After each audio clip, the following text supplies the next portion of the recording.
I'm aware that the last county budget cut some funding from the community health centers. And I know that there was some backlash with regard to that. Now, I was very concerned with regard to some of the cuts to community health care as well as some of the child care issues. However, when you look at it a little closer, you will see that those agencies that provide the services, they run at a surplus with or without our subsidies to them.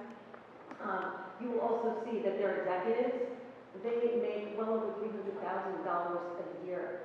And the money that we provided as a subsidy was to provide services that our Department of Health already provides.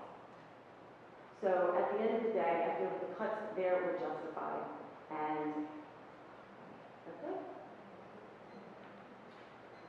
Thank you. Actually, the clinic access bill had nothing to do with the neighborhood health centers. That was a budget issue.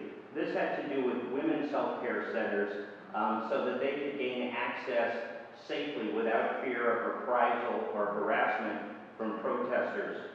Places like Planned Parenthood, where 90% of the services are not abortion related, but things like cervical screenings and other health care monitoring, prenatal health care, general health screenings. But the problem is, there are many people who show up at those clinics who pray peacefully.